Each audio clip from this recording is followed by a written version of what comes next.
Minasang, konnichiwa. Semoga selalu sehat dan tetap semangat menjalani hari-harinya. Sebelumnya, perkenalkan namaku Resta Markiso Abdillah sebagai host dari Nikkei Suto episode 19 kali ini. Tanpa perlu berlama-lama lagi, mari kita sambut Kak Zidan. Halo. Halo Kak. Halo Kak Resta. Sebagai Ketua Himpunan Himaprodi Prodi Pendidikan Bahasa Jepang tahun 2024. Oke, gimana nih Kak kabarnya? Baik?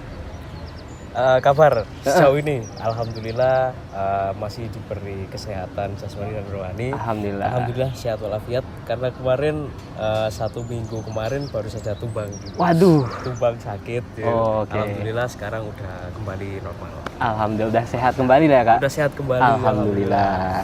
Nah sebelum lanjut, aku mau mengucapkan terima kasih banyak buat Kak Zidan sudah mau menjadi narasumber dari kita, meluangkan waktunya juga untuk episode Nikkei Suto ke-19 kali ini. Sama-sama. Ya. Nah, sebelum kita lanjut ke sesi berikutnya, gimana nih Kak kesibukan Kak Zidan akhir-akhir ini nih? Akhir-akhir ini?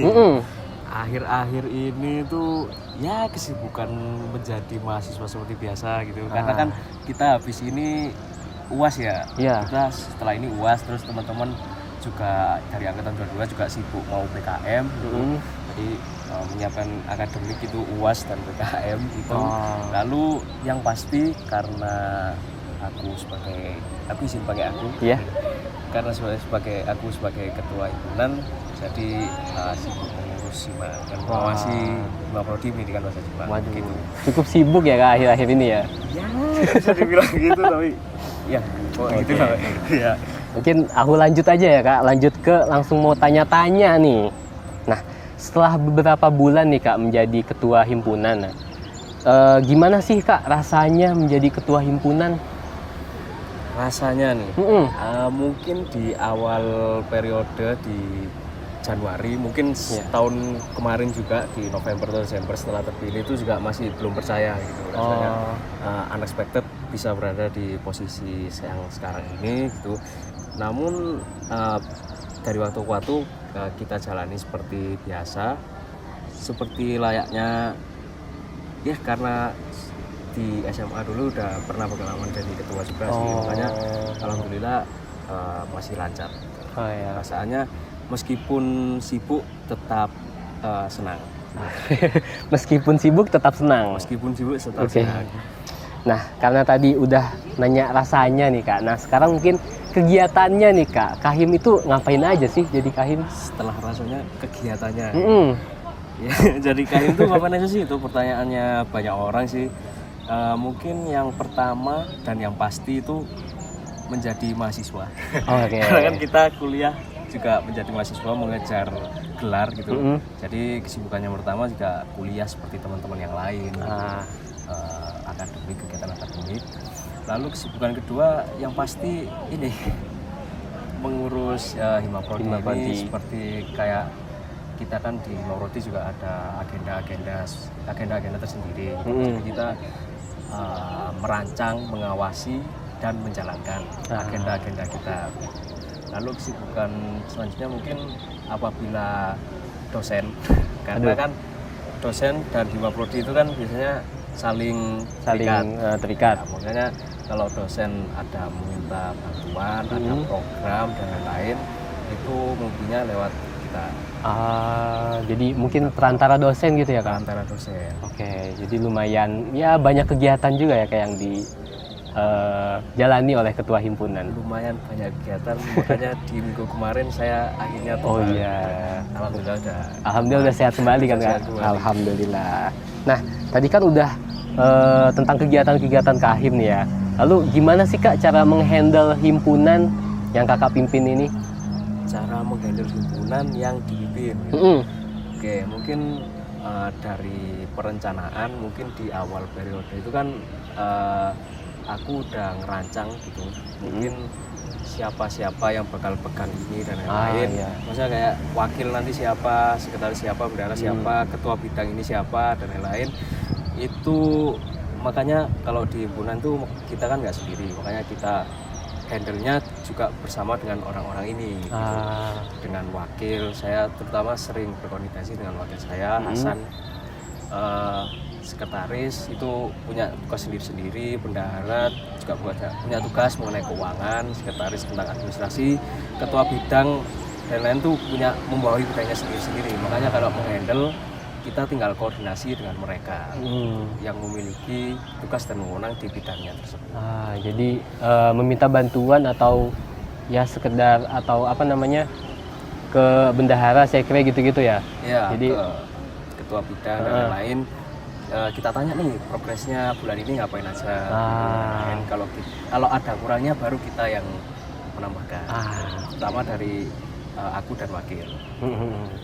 Nah mungkin karena tadi menghandle hima lalu ke apa namanya anggota-anggota juga, image apa sih Kak yang mungkin dibawa sama Kak Zidan nih? Image ya? Mungkin pertanyaan yang paling sering ditanyakan ke pemimpin tuh image apa sih yang bakal dibawakan, memimpin sesuatu itu image seperti apa sih? Mungkin kalau bayangan orang-orang tuh seorang pemimpin tuh pasti harus bijaksana, harus elegan, harus tegas, lain. Mungkin kalau dari aku sendiri tidak bisa gimana ya? Bukan tidak bisa ya, maksudnya tidak bisa memenuhi sifat-sifat tersebut secara 100%. Mungkin image yang aku bawa selama memimpin itu ya mungkin aku sadar sebagai pemimpin dari Prodi ini dengan aku sadar dan sebagai diriku sendiri gitu.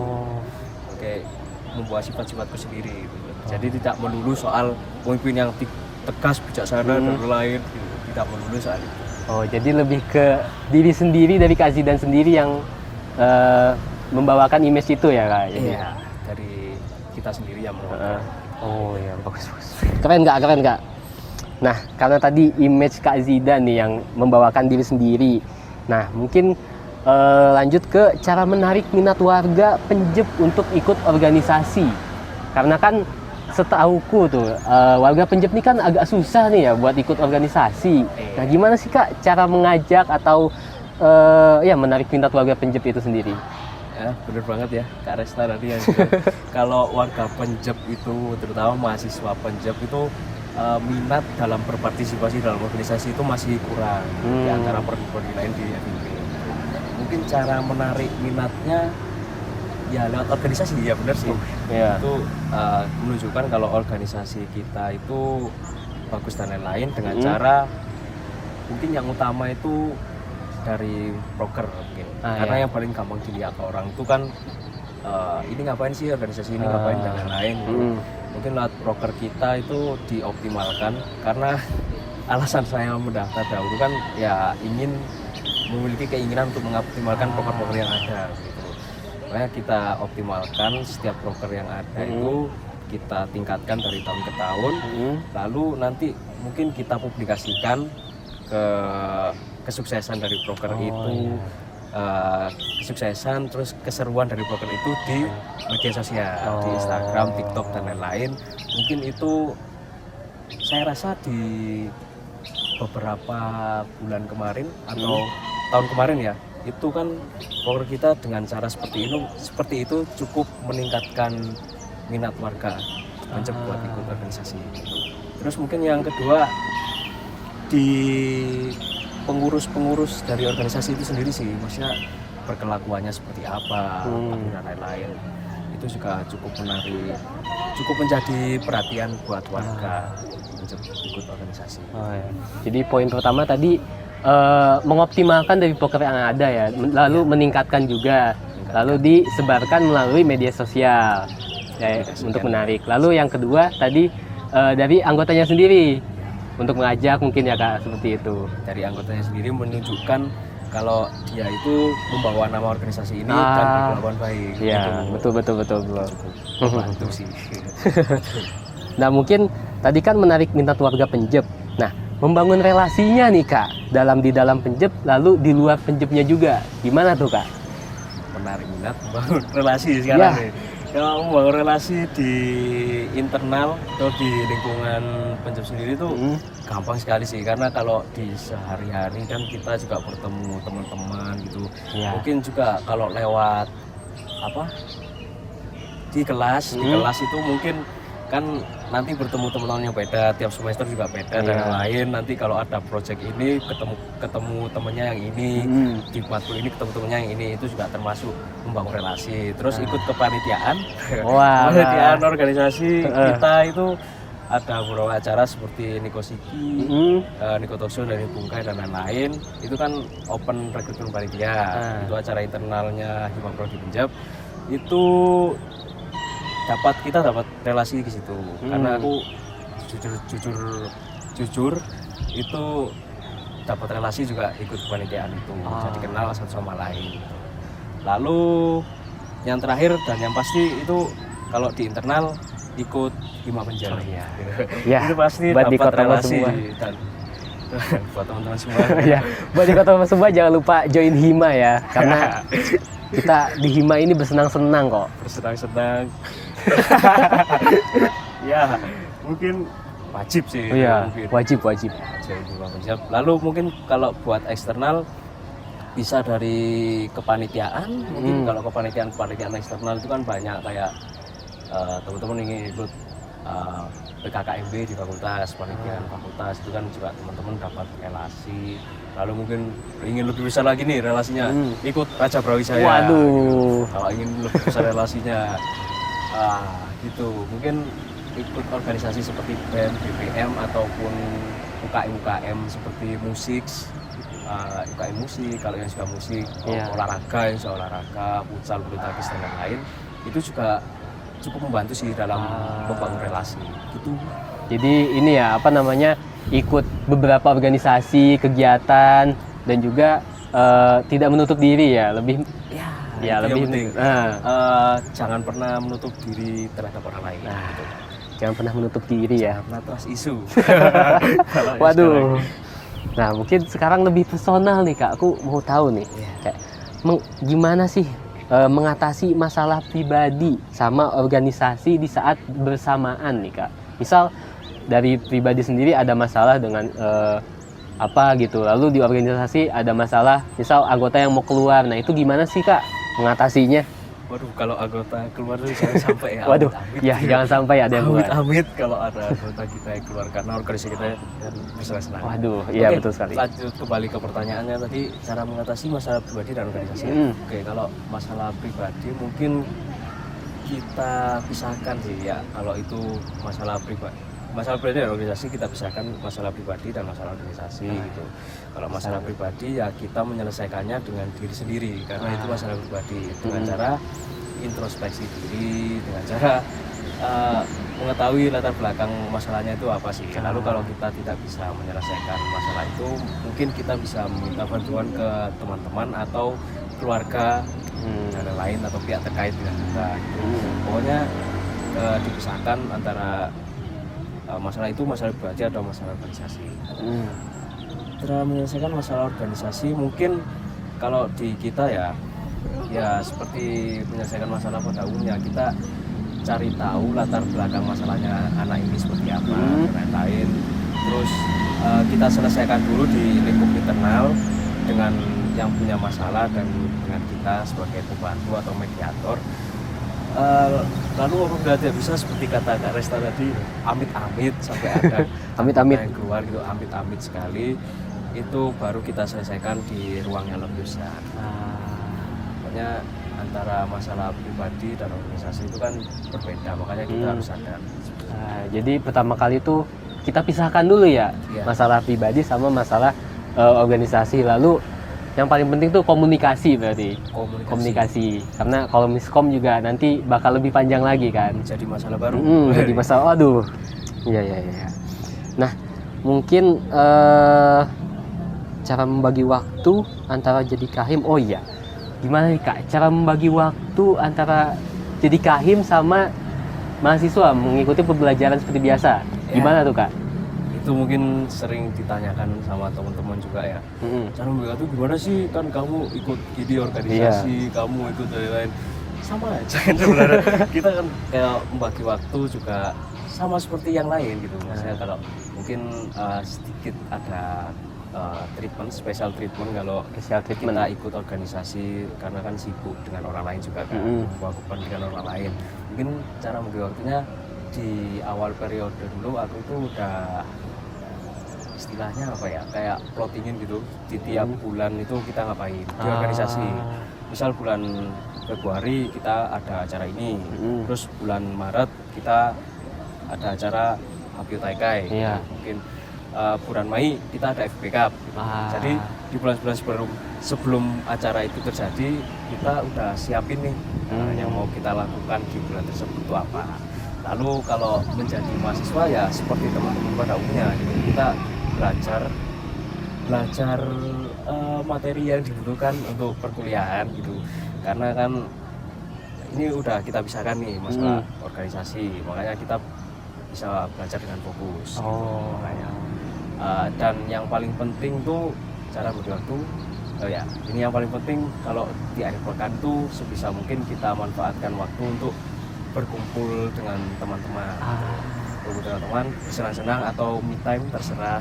Karena kehidupan kuliah, kehidupan organisasi itu kan seperti apa ya, bertemu dengan banyak orang dan lain orang itu saja gitu kan.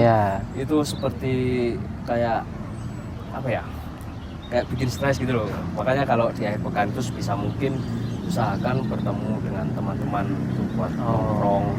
Kalau bisa jangan temannya sama. Seneng-seneng ya, seneng-seneng buat nongkrong. Kalau yang suka olahraga juga olahraga ya, futsal, basket, refreshing gitu ya Kak. Refreshing. Dari hiruk pikuknya kehidupan kampus pembelajaran ya. Karena refreshing di akhir pekan itu wajib. Sangat wajib. Jadi yang pertama tadi menyusun timeline ya Kak, biar nggak acak-acakan juga ya. Rencanakan. Nah, timeline, lalu jangan lupa akhir pekan bersenang-senang. Oke, mantap. Oke, terakhir nih Kak, ada pesan nggak sih, pesan atau harapan buat Hima ke depannya? Baru berapa bulan ya? Oh iya, baru 4 bulan ya lo ya? Baru Januari, Februari, Maret, April, Mei. 5 bulan. Iya, 5 bulanan. Sudah disuruh kasih kesan. Waduh. Mungkin harapan dari saya semoga lebih baik Hima dalam berbagai sisi gitu, mungkin dalam komunikasi antar personal dari staff dan lain-lain, dalam menghandle broker dan lain-lain itu semoga lebih baik aja, karena kita juga masih progres untuk menjadi lebih baik. Semoga tahun depan juga lebih baik. Amin. Karena kita dalam progres bertahap gitu ya. Bertahap. Pokoknya harapannya Hima lebih baik. Amin.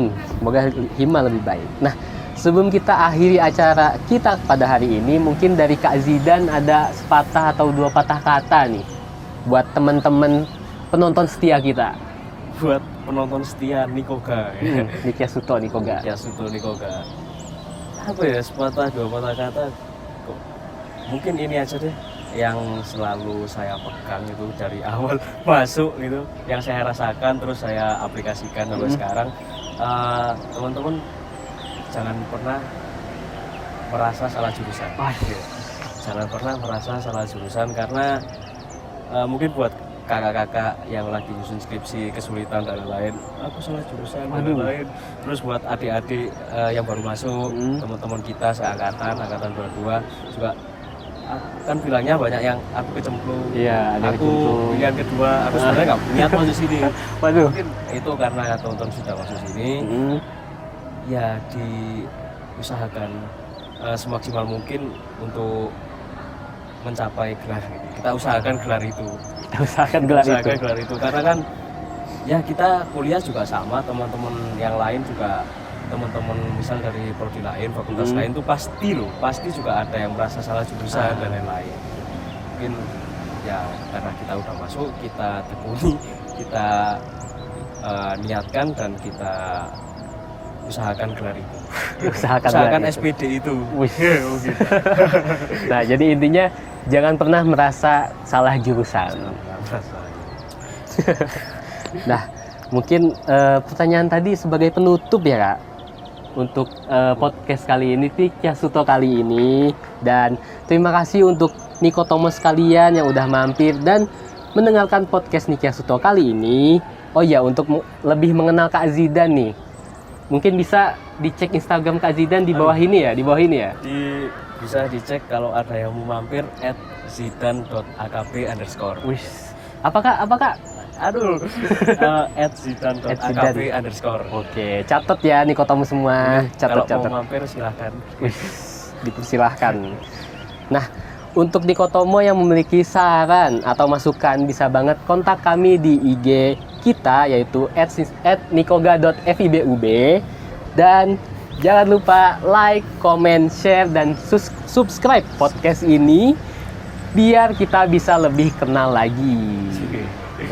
Oh iya, buat Kak Zidan terima kasih ya udah mau jadi narasumber kita pada Nika Suto episode 19 kali ini. Akhir kata, nama saya Resta Makisu Abdillah sebagai host Nika Suto izin pamit undur diri sampai bertemu di lain kesempatan. Ja, matane.